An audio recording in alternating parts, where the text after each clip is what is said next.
उज्जवल भविष्य के लिए थे। ये बलिदान तेलंगाना की आन बान शान के लिए था। तेलंगाना आंदोलन इसलिए नहीं चला था कि कोई एक परिवार तेलंगाना के विकास के सपनों को लगातार कुचलता रहे।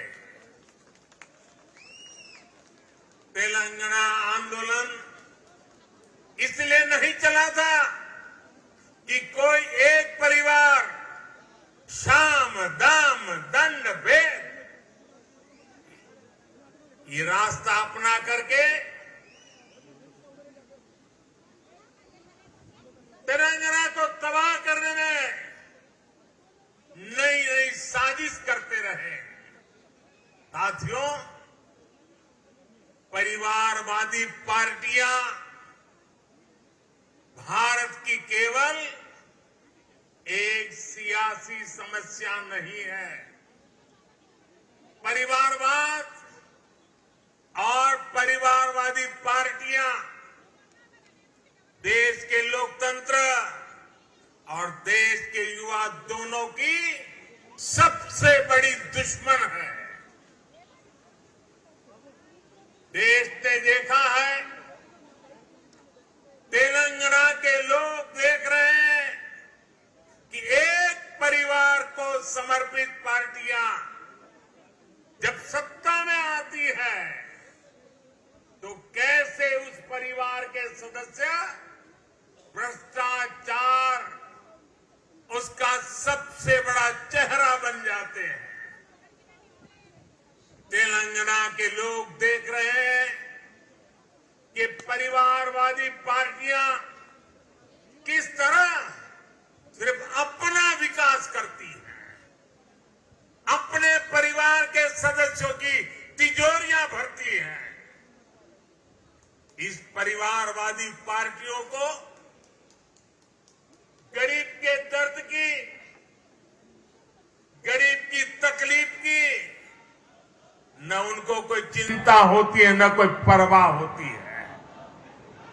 इनकी राजनीति सिर्फ इस बात पर केंद्रित होती है कि एक परिवार लगातार किसी भी तरह सत्ता पर कब्जा करके लूट सके तो लूटता रहे। इसके लिए ये लोग समाज को बांटने की साजिश रखते हैं। जनता का विकास में उनकी कोई रुचि नहीं होती है। पिछड़ेपन, समाज पीछे रहे, उसी में उनका भला देखते हैं। साथियों, परिवारवाद की वजह से देश के युवाओं को, देश की प्रतिभाओं को राजनीति में आने का अवसर भी नहीं मिलता।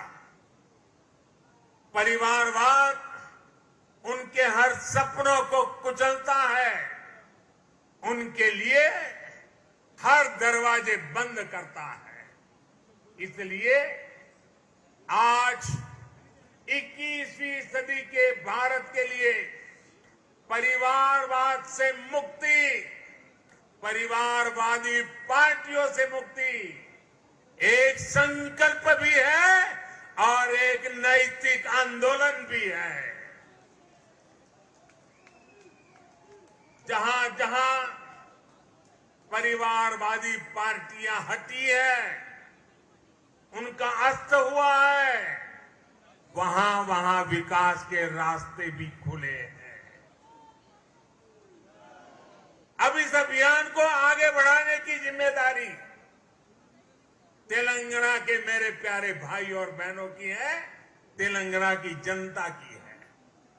साथियों, एक और भाजपा की लड़ाई तेलंगाना के भविष्य के लिए है, तो दूसरी ओर ये लड़ाई तेलंगाना के सम्मान, स्वाभिमान और पहचान की भी है। यहां एयरपोर्ट से बाहर आते ही तेलंगाना की जो हवा मैं महसूस कर रहा हूं, ये जो मैं दृश्य देख रहा हूं,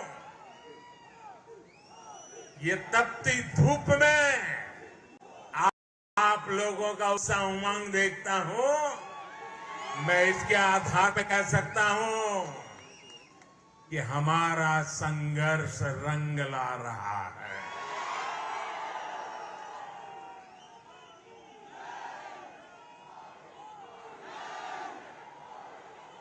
पिछले दिनों अलग अलग चुनावों में भाजपा की जीत इस बात का स्पष्ट संकेत है कि तेलंगाना में अब लोगों ने मन बना लिया है। तेलंगाना में अब बदलाव पक्का है। तेलंगाना में अब भाजपा तय है। साथियों, भाजपा ने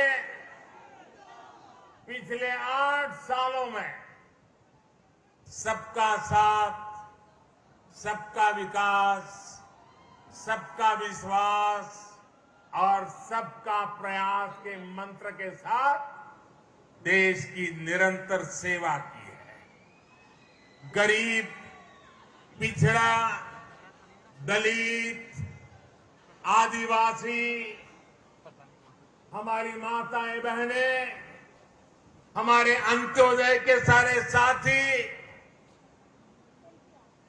भारतीय जनता पार्टी के लिए उनका उत्कर्ष ये हमारी आस्था है।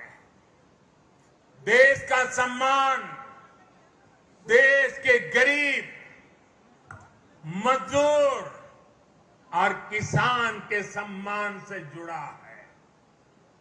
आज गरीब से गरीब व्यक्ति भी सपने देख सकता है, स्वाभिमान से जीवन जीने का प्रयास कर सकता है। हमने हर गरीब को शौचालय देने का वायदा किया, उसे पूरा किया। हमने गरीब को देश की आर्थिक मुख्य धारा से जोड़ने का संकल्प लिया, जन धन योजना खातों के जरिए उसे पूरा किया। हमने गरीब माताओं बहनों को धुएं से आजादी देने की बात कही, उनके नाम पर उन्हें पक्का घर देने की बात करी। पूरे देश में आज करोड़ों गरीबों का ये सपना साकार हो रहा है।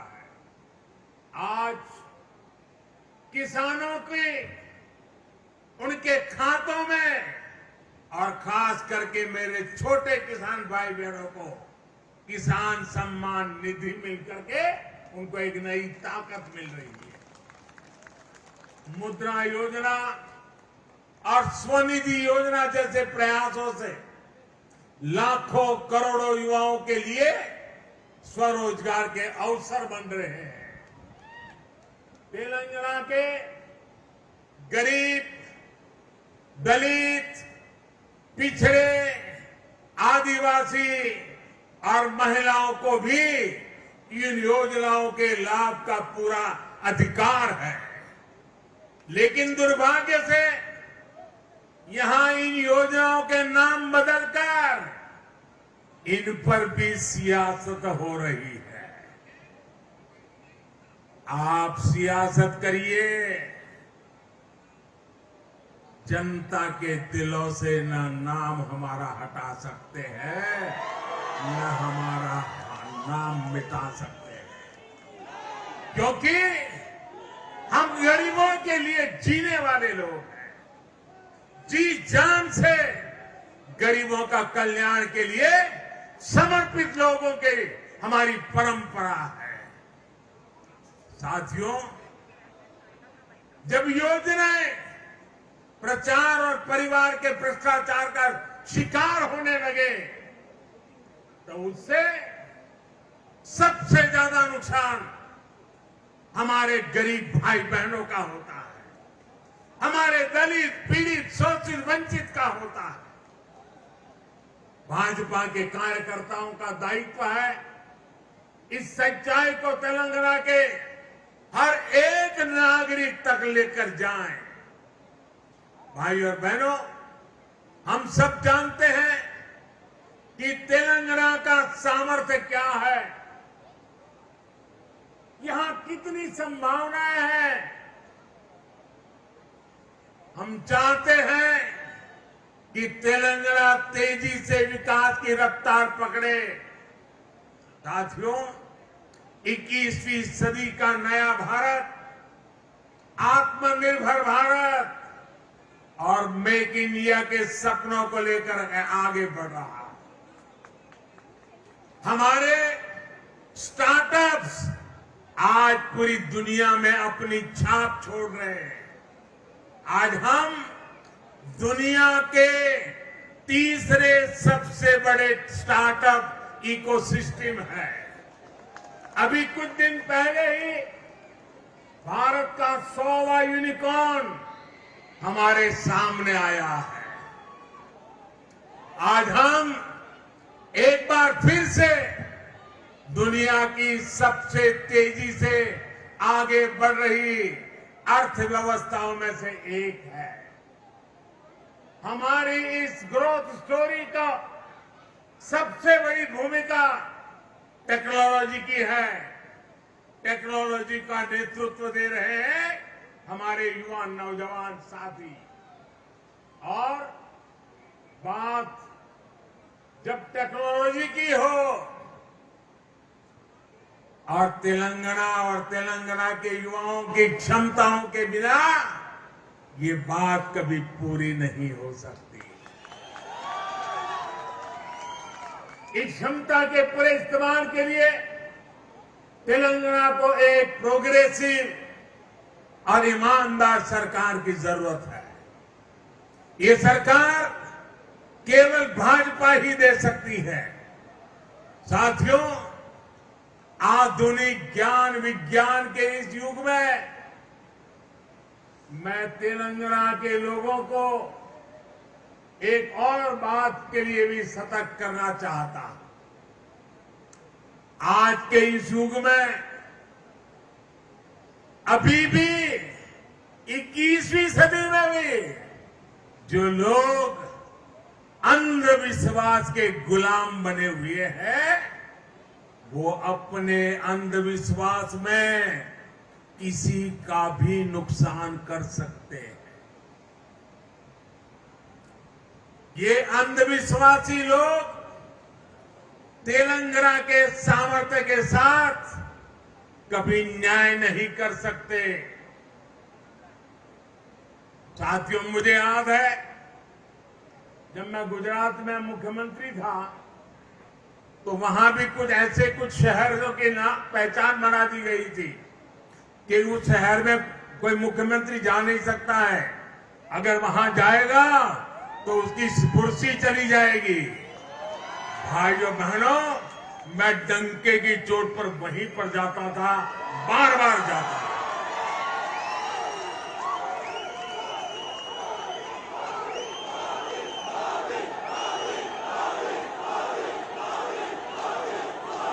मैं विज्ञान में विश्वास करता हूं, मैं टेक्नोलॉजी में विश्वास करता हूं। भाइयों बहनों, मैं तो आज तेलंगाना की इस धरती से उत्तर प्रदेश के हमारे मुख्यमंत्री श्रीमान योगी आदित्यनाथ जी को भी बधाई देता हूं।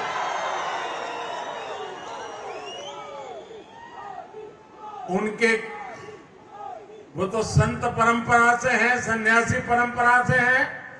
उनके कपड़े और वेशभूषा देख करके कोई भी बात मान लेगा, जब उनके सामने आया कि फलानी जगह पे नहीं जाना चाहिए, ढिकनी जगह पे नहीं जाना चाहिए, योगी जी ने कहा मैं विज्ञान में विश्वास करता हूं, और वो चले गए और दोबारा मुख्यमंत्री भी बन गए।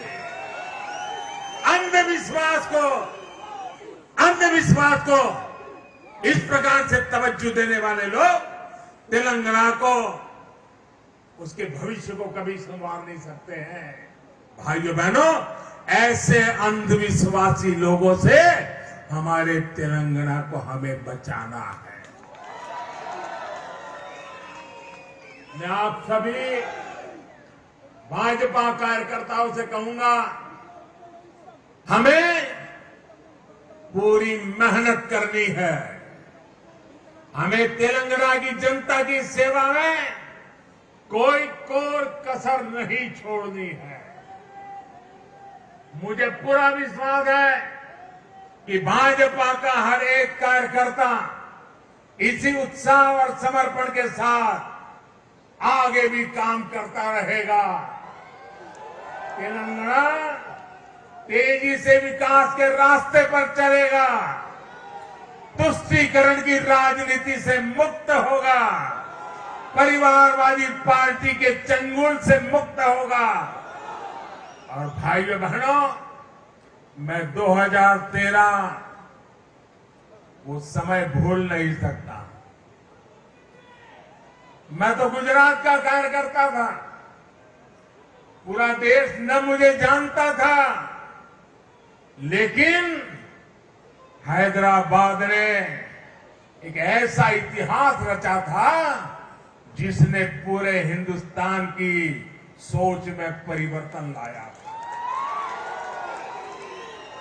मैं आपको याद दिलाना चाहता हूं, हिंदुस्तान के सार्वजनिक जीवन में वो पहली घटना थी, और हैदराबाद तेलंगाना के लोगों ने करके दिखाया था। जब मैं हैदराबाद आया तो मेरा भाषण सुनने के लिए टिकट रखी गई थी, पैसे देकर के आइए सुनने के लिए, और मैं देख रहा था तेलंगाना के लोगों ने टिकट खर्च करके इतनी प्रेम वर्षा की थी, इतनी प्रेम वर्षा की थी, और उससे वही एक टर्निंग पॉइंट था कि आज मुझे देश की सेवा करने का मौका मिला है।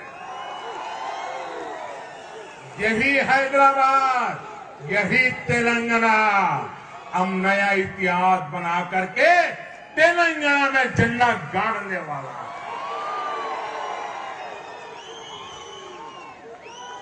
साथियों, मैं आपके परिश्रम की जितनी तारीफ करूं उतनी कम है, मैं आपके जज्बे की जितनी तारीफ करूं उतनी कम है, लेकिन मुझे पूरा विश्वास है ना आप झुकने वाले हैं, ना आप थकने वाले हैं, आप जूझने वाले भी हैं, जीतने वाले भी हैं। मेरे साथ बोलिए, भारत माता की, भारत माता की, भारत माता की। बहुत बहुत धन्यवाद।